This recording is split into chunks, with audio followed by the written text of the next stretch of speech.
Class 10th subject maths chapter 7 coordinate geometry section formula part 3।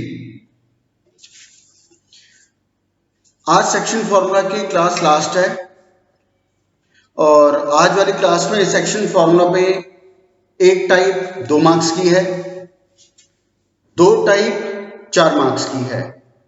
उसमें भी एक type है जो 3 मार्क्स में भी आती है, 4 में भी आती है, लेकिन एक टाइप परफेक्टली 4 मार्क्स की ही है। अच्छे क्वेश्चंस हैं, इंटरेस्टिंग क्वेश्चन है। देखो शुरू करते हैं सीधा। हमारे पास जैसे क्वेश्चन है,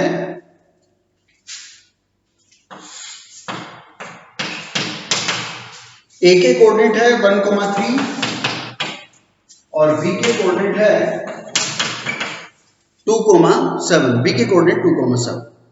अब उसने कहा इस लाइन सेगमेंट को, इस जॉइनिंग सेगमेंट को कोई और लाइन इंटरसेक्ट करती हुई जा रही है, मान लो कुछ ऐसे, ठीक है। और जो ये लाइन इस सेगमेंट से पास हुई, उस लाइन सेगमेंट की इक्वेशन है 3x + y - 9 = 0। बहुत अच्छा क्वेश्चन है, कहीं 3 मार्क्स का आता है, कहीं 4 मार्क्स का आता है और स्कूलिंग लेवल पे बहुत आता है ये। और बल्कि ये कहूंगा आज की डेट में जितना भी हम क्वेश्चंस करेंगे, ये 3 टाइप के क्वेश्चन हैं। तीनों टाइप के क्वेश्चन में आप लोगों के स्कूल में पूरे साल में यूनिट टेस्ट से लेकर के प्री बोर्ड तक एक एक बार जरूर आएंगे। जब जब कोऑर्डिनेट ज्योमेट्री आप लोगों के सिलेबस में आएगा स्कूलिंग लेवल पर, तब तब इन तीनों टाइप में से एक क्वेश्चन 100% मिलेगा। और इन तीनों टाइप में से 2 टाइप के क्वेश्चन तो पूरे साल में 2 बार आते ही हैं। तो चलते हैं आगे। इसने ये कहा कि एक segment joining the point this and this, उसको एक लाइन इंटरसेक्ट करती हुई गई, उस लाइन की इक्वेशन है ये। भाई ग्राफ में भी जब लीनियर इक्वेशन में हम लोग ग्राफ 2 इक्वेशन का बनाते हैं, उनके पॉइंट्स करते हैं प्लॉट, तो उन दोनों इक्वेशन के जो हम 3 कोऑर्डिनेट निकालकर ग्राफ पे प्लॉट करते हैं, तो 2 लाइनें आपस में इंटरसेक्ट करती हुई जाती है और उन दोनों लाइन की कोई ना कोई इक्वेशन भी होती है। जैसे एक इक्वेशन ये हो गई, एक इक्वेशन इसकी भी होगी। खैर इसकी इक्वेशन दी नहीं, हमें जरूरत भी नहीं है। उसने इस लाइन की इक्वेशन दी, वो हमारे पास है। अब इस लाइन ने इस सेगमेंट को किसी पॉइंट पे इंटरसेक्ट किया, वो पॉइंट मैंने मान लिया एज यूजुअल P। अब पॉइंट ऑफ इंटरसेक्शन है, ग्राफ में भी लीनियर इक्वेशन में जब 2 लाइनें आपस में कटती है तो कोई कोऑर्डिनेट तो वहां होता ही है। तो मैंने मान लिया कि इस P के कोऑर्डिनेट होंगे x, y, जो एज यूजुअल हम अभी तक करते आ रहे हैं, x, y। ये मेरा x1 y1, ये मेरा x2 y2। अब वो कहता है फाइंड द रेशियो। वो रेशियो बताओ जिस रेशियो में इस सेगमेंट को इस लाइन ने इंटरसेक्ट किया, मतलब AP/PB आपको निकालना है, जो हम वीडियो नंबर 2 में भी सेक्शन फॉर्मूला में कर रहे थे। तो फिलहाल तो देखो इस इक्वेशन का या इस लाइन का कोई रोल नहीं है। फिलहाल तो रोल ये है कि ये मेरा P पॉइंट है, मिसिंग है, इसके किसी पॉइंट का नहीं मालूम, रेशियो हमें पता करना ही पड़ेगा। तो लेट द रेशियो भी k/1, m/1 को हमने m/n को हमने ले लिया k/1। फिलहाल इसका कोई रोल नहीं है। फिलहाल हम k/1 जो हमने रेशियो लिया, इनको लेकर के पॉइंट ऑफ इंटरसेक्शन P के कोऑर्डिनेट x और y निकालेंगे।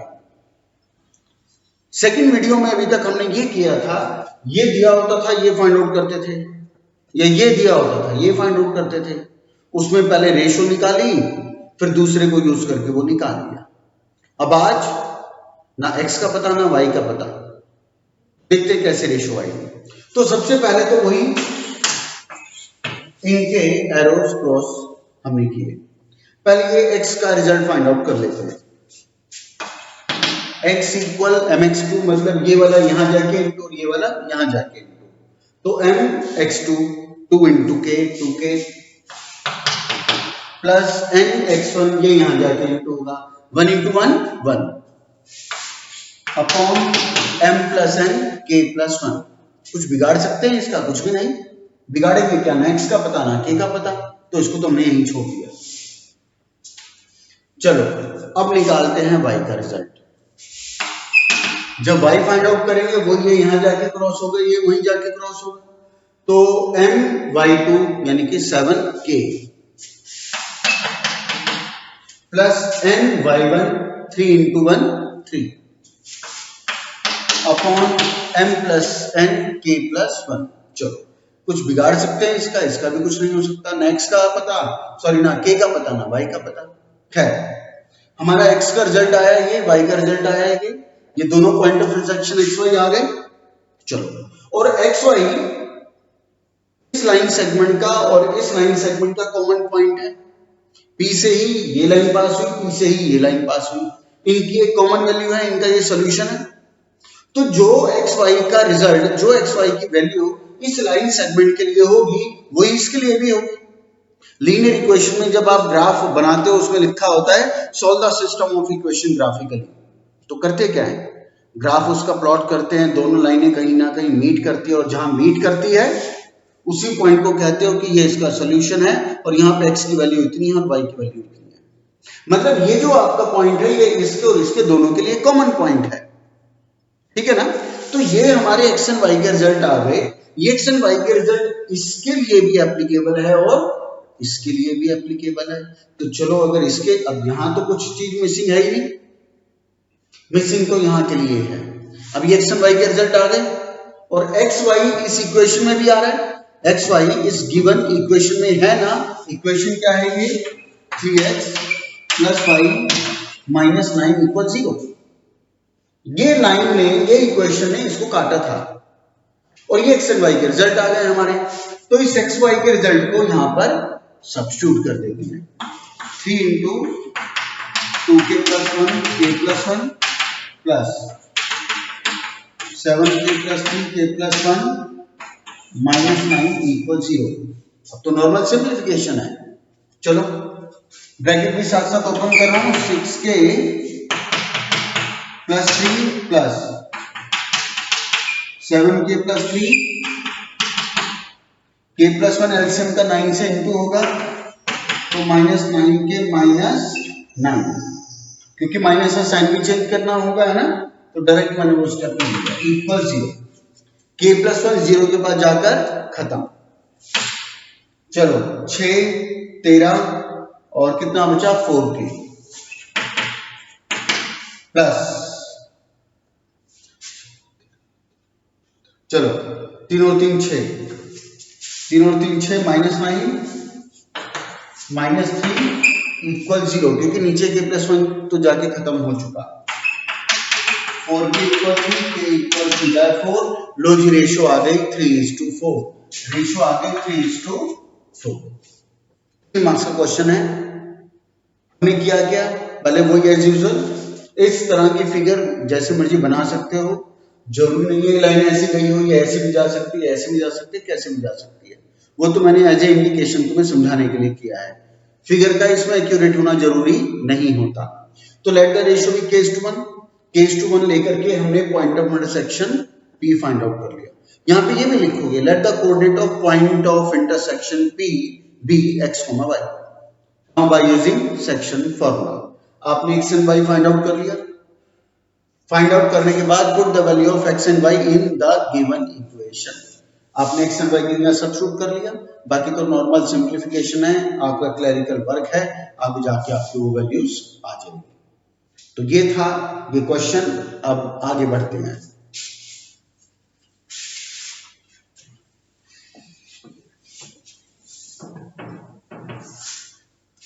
ये 4 मार्क्स का क्वेश्चन, सॉरी ये 3 मार्क्स का क्वेश्चन था। कहीं कहीं किसी स्कूल में इसको 4 में भी देंगे। अब परफेक्टली 4 मार्क्स का क्वेश्चन बोर्ड में आएगा तो भी वो 4 में ही आएगा, आपके स्कूलिंग में आएगा तो भी 4 का ही आएगा, चाहे आसान पेपर बनता हो या मुश्किल पेपर बनता हो। उसमें क्वेश्चन में ये है कि एक ट्राइंगल, उसकी साइड्स के मिड पॉइंट्स दिए गए हैं A B C, ये सारे इसके मिड पॉइंट्स। ट्राइंगल की साइड्स के मिड पॉइंट्स हमें दिए गए हैं। इस साइड का AB साइड का मिड पॉइंट है 1,2, BC साइड का मिड पॉइंट है 0, -1 और AC साइड का मिड पॉइंट है 2, -1। तीनों साइड्स के मिड पॉइंट हमें गिवन है। अब वो कहता है find the coordinate of the vertices of triangle ABC। ए के कोऑर्डिनेट बताओ, बी के कोऑर्डिनेट बताओ, सी के कोऑर्डिनेट बताओ। चलो तीनों के कोऑर्डिनेट हमें फाइंड आउट करने हैं, तो मैं तीनों के कोऑर्डिनेट कुछ एज्यूम कर लेता हूं। x1 y1, x2 y2, x3 y3। हमारी मर्जी है, A B C D E F ऐसे मान लो, मैं ऐसे मानता हूं ए कोमा बी, इसके माने सी कोमा डी और इसके लिया ई कोमा एफ। चाहो x1 y1, x2 y2, x3 y3, वो करने वाले की अपनी मर्जी है, वो जो मर्जी ले लिखना उसे पड़ेगा कि late the coordinate of vertices of triangle ABC। अब आपकी मर्जी, आप जो मर्जी नोटेशन लेकर के चलो। आगे बढ़ने से पहले मैं एक कंसेप्ट पर आता हूं। जैसे मान लो ये आपका है x1 y1, ये आपका है x2 y2 और P इस AB लाइन सेगमेंट का मिड पॉइंट है। अगर मिड पॉइंट है तो रेशियो क्या होना चाहिए? मिड पॉइंट है तो मतलब AP इक्वल PB हुआ, तो मिड पॉइंट है तो रेशियो क्या होना चाहिए? सोचो, बिल्कुल 1:1 रेशियो होना चाहिए, 1:1। ठीक है, चलो अब इसको निकालना शुरू करते हैं। x निकालते हैं, x equal m x2। m आपका 1 है, x2 तो x2 ही है, तो 1 into x2 1 x2। चलो ऐसे लिख देते हैं, plus n x1 1 into x1 upon m plus n। 1 into x2 क्या होगा? x2 ही होगा। 1 into x1 क्या होगा? x1 ही होगा और 1 + 1 2 होगा। y निकालते हैं, m y2 plus n y1 upon m plus n। तो ये क्या हो गया? y2 plus y1 upon 2। तो अब तुम ये देखो, मैं डायरेक्ट अब कंसेप्ट पर आ रहा हूं। जब भी आपको किसी लाइन सेगमेंट का मिड पॉइंट दिया जाए, जब भी किसी लाइन सेगमेंट के मिड पॉइंट के कोऑर्डिनेट हो, तो वहां रेशियो हमें स्पेसिफिक लेने की जरूरत नहीं है, 1:1 भी लेने की जरूरत नहीं है, सेक्शन फॉर्मूला भी अलग से स्पेसिफाई करने की जरूरत नहीं है। वहां सीधा लगा सकते हो, अगर मिड पॉइंट है तो सीधा लगा सकते हो x equal x1 + x2/2, y is equal to y1 + y2/2। क्योंकि रेशियो 1:1 है, m भी 1 और n भी 1, तो नीचे इसलिए 2 आ रहा है और ऊपर वाली वैल्यूज तो इटसेल्फ एज इट इज रहेगी। मैं फिर रिपीट करता हूं, क्वेश्चन में आपको डायरेक्टली या इनडायरेक्टली मिड पॉइंट का मैसेज अगर दिया जाए, वो बोलेगा सीधा सीधा ये इसका मिड पॉइंट है, तो ठीक है, सीधा सीधा लगाऊंगा x इक्वल x1 + x2/2। अगर वो डायरेक्टली मिड पॉइंट नहीं बोलेगा तो मीडियन लिख करके देगा, AD इज द मीडियन। अगर मीडियन है तो डी मिड पॉइंट होगा BC का, तो ठीक है, वहां पे भी यही मैं लगा दूंगा, x इक्वल x1 + x2/2। तो डायरेक्टली या इनडायरेक्टली अगर मिड पॉइंट होने का आपके पास कोई स्टेटमेंट है, इंस्ट्रक्शन है, तो आप डायरेक्ट लगा सकते हो x1 + x2/2 और y इक्वल y1 + y2/2 है, वो भी सेक्शन फॉर्मूला ही। क्योंकि रेशियो स्पेसिफिक हो गई इसलिए हम उसको अलग से स्पेसिफाई नहीं करते। तो इस सेक्शन फॉर्मूला को जब रेशियो 1:1 हो, मिड पॉइंट हो, तो हम इसे अलग से भी दे देते हैं नाम कि by using mid point formula. ठीक है, by using mid point formula, तो वही हम इसमें लगाएंगे। यहाँ पे ये पॉइंट इसका मिड पॉइंट है, तो रेशियो 1:1। तो मिड पॉइंट जब हो, रेशियो 1:1 हो, तो सीधा क्या यूज करते हैं, x equal x1 + x2/2, y equal y1 + y2/2। ये इसका मिड पॉइंट है तो इसके लिए भी वही लगा सकता हूं, ये इसका मिड पॉइंट है तो इसके लिए भी मैं वही लगा सकता हूं। तो चलो एक एक करके चलते हैं। पहले हम लाइन सेगमेंट AB का मिड पॉइंट लेते हैं। इस लाइन से, अच्छा इसको भी नाम दे देता हूं P, Q और R। इन मिड पॉइंट्स को भी मैंने नेमिंग कर दिया P, Q एंड R। पहले मैं इस P के इस लाइन सेगमेंट AB के मिड पॉइंट पी के कोऑर्डिनेट पे करता हूं। एक्स क्या है, ये एक्स वाई है, इसके लिए एक्स वाई ये है, उसके लिए एक्स वाई ये है, इसके लिए x1 y1 ये है, x2 y2 ये है, इसके लिए x1 y1 ये है, x2 y2 वो है, उसके लिए x1 y1 ये है, x2 y2 ये है, या उल्टा कर लो, क्या फर्क पड़ेगा, x1 प्लस x2 ही होना है उसको, x1 प्लस x2 बोले या x2 प्लस x1 बोले, बात तो एक ही है, तो कोई फर्क नहीं पड़ता इसमें। तो चलो पहले इस पर काम करते हैं। मेरा x क्या है, 1 इक्वल x जो कि 1 है, x इक्वल x1 a है प्लस x2 c है अपॉन 2। अब क्या करूं उसका cross multiplication, 2 equal a plus c, छोड़ दो यहीं। अब एक काम और भी करना है हमें, पहले सभी मिड पॉइंट्स के एक्स एक्स पॉइंट उठाएंगे, सभी पॉइंट्स के एक्स एक्स वाले पॉइंट उठाएंगे। इसका तो एक्स हो चुका, अब बीसी के एक्स को पकड़ते हैं। बीसी के एक्स कौन है, 0। लिखोगे taking the midpoint P of line segment A B, ये काम कर दिया। Taking the midpoint Q of line segment B C, अब वो काम कर रहे हैं। एक्स है 0 इक्वल x1, इसके लिए x1 c है प्लस x2 इसके लिए e है अपॉन 2, क्या करूं क्रॉस मल्टीप्लिकेशन, 0 तो बचा के खत्म, तो 0 is equal to c plus e, कुछ नहीं कर सकते, रोक दो उसको। अब now taking the midpoint r of line segment AC, उसका x क्या है 2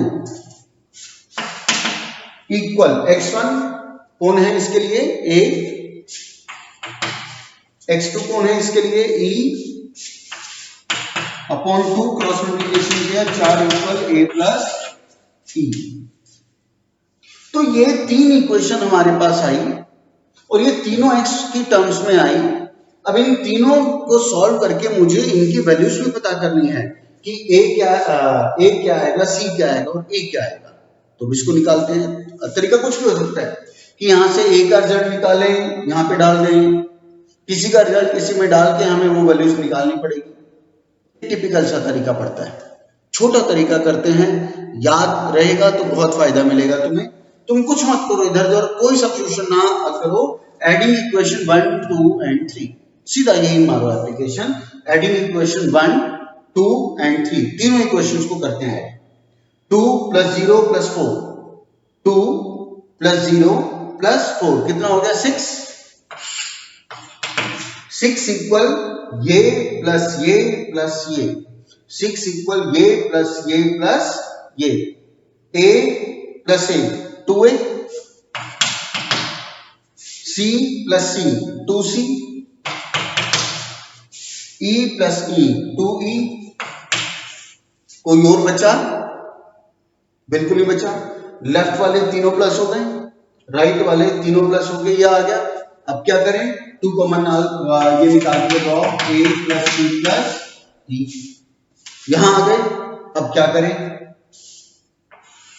a प्लस c है हमारे पास, देखो बिल्कुल a प्लस c क्या है 2, सब्स्टिट्यूट कर दो, c equal 2 plus e। a plus c मेरे पास 2 है, मैंने रखवा दिया, तो e मेरा क्या आ गया 1। e की वैल्यू को यहां पे रखवाओ, c आ गया, e की वैल्यू को यहां पे रखवाओ, a आ गया। ऐसे आपको करना है, या चाहते यहां पे c प्लस e को पकड़ लो, या c प्लस e है 0, c प्लस e 0 रखो, a आ गया आपका। फिर a की वैल्यू को यहां रखोगे, c आ जाएगा, यहां रखोगे e आ जाएगा। या ऐसे कर लो, a प्लस e को पकड़ लो, a प्लस e है मेरे पास, है ये रहा 4, a प्लस e की जगह रखवा दो, c आ जाएगा, c को यहां डालोगे a आ जाएगा, यहां डालोगे e आ जाएगा, जैसे मर्जी चला सकते हैं। तो ठीक ऐसे ही अब y के कोऑर्डिनेट के लिए चलेगा, वो मैं नहीं करूंगा, वो तुम अपने आप करना, ये तुम्हें समझ आ गया होगा। अब ऐसे y के लिए करेंगे, y जो कि 2 है इक्वल y1 मतलब b प्लस y2 मतलब b अपॉन 2, सिर्फ एक कर रहा हूं। y हमारा 2 है equal y1 b plus y2 d upon 2, cross multiplication 4 equal b plus d। Equation number 4, x sorry y -1 equal y1 d plus y2 f upon 2, एक उससे आ गई, y -1 equal y1 b plus y2 f upon 2, एक linear equation उससे आ गई। ऐसे तीनों को जोड़ेंगे, ऐसे कर देंगे जैसे। तो तुमने देखा 4 मार्क्स का क्वेश्चन, वाकई 4 मार्क्स का इसमें काम भी है और इंपॉर्टेंस क्या है वो तुम्हें देख के पता लग ही गया होगा। आगे चलते हैं नेक्स्ट।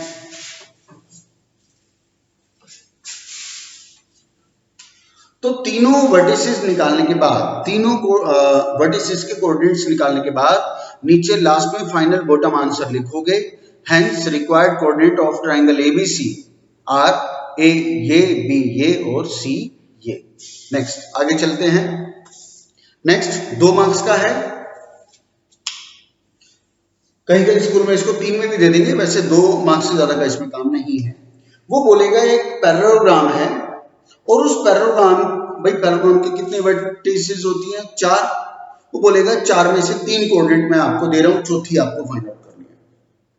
आपको एक पैरेललोग्राम के 3 वर्टिसेस देगा और बोलेगा 4th वर्टिसेस फाइंड आउट करो। तो एक parallelogram A B C D whose coordinates are -1, 0, 3, 1 और 2, 2। बोलेगा find the coordinate of 4th vertex. D के वर्टेक्स निकालने, हमें नहीं पता क्या है, कुछ भी मान लो, xy मान लो, x1 y1 मान लो, a b मान लो, कुछ भी मर्जी है। मैंने इसको a और b एज्यूम कर लिया, मैंने इसे a एंड b एज्यूम कर लिया। चलो अब ए और बी निकालने के देखो 2 वेज हैं। एक तो तरीका, हम वापस चलते हैं डिस्टेंस फॉर्मूला पर। डिस्टेंस फॉर्मूला पर जब इसको चलाएंगे तो कैसे करेंगे? हमने डिस्टेंस फॉर्मूला के वक्त किया था कि पैरेललोग्राम है तो opposite sides are equal, diagonals not equal. तो आप उस वे से अगर चलोगे तो आप करोगे क्या? ए बी का डिस्टेंस इक्वल डीसी का डिस्टेंस, क्योंकि पैरेललोग्राम के साइड्स अपोजिट इक्वल होती है। आप इसको इससे इक्वेट कराओगे, एक लीनियर इक्वेशन आएगी। फिर इस साइड को इस साइड के इक्वेट कराओगे, एक और लीनियर इक्वेशन आएगी। फिर आगे जाके उनको करोगे सॉल्व, तब जाके कुछ आपको मिलेगा। तो जो भी ये मैंने डिस्कस किया गलत नहीं है, और हमने अगर ऐसा सोचा था कि पैरेललोग्राम है अपोजिट साइड्स इक्वल रख करके चला देंगे, तो तुमने भी गलत नहीं सोचा। लेकिन इस वे से अगर चलते हैं तो ये 2 मार्क्स के क्वेश्चन की वेटेज नहीं रखता, फिर ये करीबन 4 मार्क्स की वेटेज रखता है, और जबकि 4 मार्क्स में क्वेश्चन आता ही नहीं है, या आता ही 2 मार्क्स में है। तो अगर 2 मार्क्स का है तो उतनी लेंथ तो नहीं होनी चाहिए। तो जो मैंने अभी डिस्कस किया गलत कहीं से नहीं है, लेकिन तरीका अच्छा नहीं है। तो इस तरीके को हमें भूलना है, इसको अवॉइड करना है, इसको अपनी हैबिट में नहीं आने देना। जब मिसिंग फाइंड आउट करना हो तो 2 मार्क्स का के लिए इसका बहुत छोटा तरीका है, और वो छोटा तरीका क्या है? अब हम ये सोचेंगे कि हमें पैरेललोग्राम के डायगोनल्स के बारे में क्या मालूम है। हमें पैरेललोग्राम के डायगोनल्स के बारे में 2 बात पता है। एक तो वो अनइक्वल होती है, जिसका हमने डिस्टेंस फॉर्मूला में यूज किया। दूसरा कि पैरेललोग्राम के डायगोनल आपस में बाइसेक्ट करते हैं। सेक्शन फॉर्मूला में हमें इसे याद रखना है। सेक्शन फॉर्मूला में हमें इसे याद रखना है कि इसके AC BD आपस में बाइसेक्ट करते हैं। सबको ये बात बताइए, बाइसेक्ट करते हैं तो मतलब इसको नाम दिया मैंने O, AO CO के इक्वल होगा और DO BO के इक्वल होगा। सेक्शन फॉर्मूला में इसका छोटा रास्ता यहां से निकलता है। तो ये पैरेललोग्राम है, तो इसमें हमें ये पता है कि डायगोनल आपस में बाइसेक्ट करते हैं, तो इसका मतलब O की लोकेशन क्या हुई? तो इसका मतलब O AC का मिड पॉइंट होना चाहिए, इसका मतलब O BD का मिड पॉइंट होना चाहिए, ठीक है ना? O AC का मिड पॉइंट, वो मिड पॉइंट है, और BD का भी मिड पॉइंट है।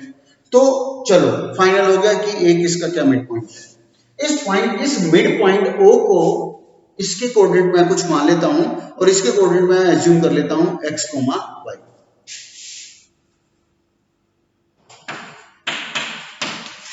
इसके कोऑर्डिनेट मैंने एज्यूम कर लिए x, y।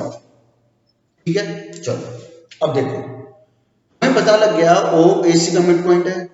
अब मिड पॉइंट है तो सीधा फिर तो करेंगे use, x equal x1 plus x2 by 2, x equal x1 plus x2 by 2, y equal y1 plus y2 by 2, है ना, या x equal x1 plus x2 by 2, y equal y1 plus y2 by 2। ठीक है, चलो तो उसका use करते हैं। उसमें भी या तो मैं इसको लेकर के पहले मिड पॉइंट का करूं यूज, या इसको लेकर के मिड पॉइंट का यूज करूं। तो इसमें सॉल्यूशन हमारा सिंगल हिट में आए तो आपको पहले ये देखना चाहिए कि कौन से कोऑर्डिनेट मेरे पास पूरे हैं, या उसको भी छोड़ो तो मैं सीधे तरीके पर आता हूं।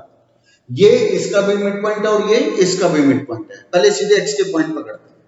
पहले मैं ए सी के मिड पॉइंट की बात करता हूं। Mid point A C x equal x1 -1 plus x2 2 upon 2। क्या हो गया ये 1 अपॉन 2, छोड़ दो। अब इसका x का मिड पॉइंट पकड़ लो। पहले x x वाले निपटाओ। इससे भी x मिड पॉइंट पकड़ लिया, ये आ गया। इससे भी मिड पॉइंट x पकड़ लेते हैं। तो अब इसके ले लेते हैं, taking the mid point O of line segment BD, x equal x1 अब की बार a है, प्लस x2 3 है अपॉन 2। चलो ये भी x मिड पॉइंट, ये भी x मिड पॉइंट, दोनों को हम क्या करा देते हैं, इक्वेट करा देते हैं। 1/2 इक्वल a प्लस 3 बाई 2, 2 से 2 cancel, 1 equal a plus 3, a equal आ गया -2, दो जी एक सीधा। ठीक है, नेक्स्ट y का नंबर लगाते हैं। Taking the mid point y of line segment AC, y equal y1 0 है इसका, प्लस y2 2 है इसका, अपॉन 2 बाई 2 1 आ गया। Now taking mid point y of line segment BD, अब y वाले निपटा रहे हैं। इसका y पकड़ लिया, इसका y पकड़ लेते हैं। y equal y1 B plus y2 1 upon 2, ये भी y, ये भी y, दोनों को इक्वेट करो। 1 equal 1 plus b by 2, 2 equal 1 plus b, b equal आ गया 1, तो जी ये भी आ गया। तो सीधा सीधा तरीका है। हमने क्या किया कि इसको AC का मिड पॉइंट x निकाला, फिर BD का मिड पॉइंट x निकाला, x तो मिड पॉइंट दोनों का सेम ही है, दोनों को इक्वेट करा दिया, मिसिंग वैल्यू आ गई। फिर इसका मिड पॉइंट y लिया, फिर उसका मिड पॉइंट y लिया, y तो दोनों का एक ही मिड पॉइंट है, अलग अलग तो होगा नहीं दोनों का, तो उसको भी इक्वेट करा दिया, हमारी मिसिंग आइटम ये आ गई।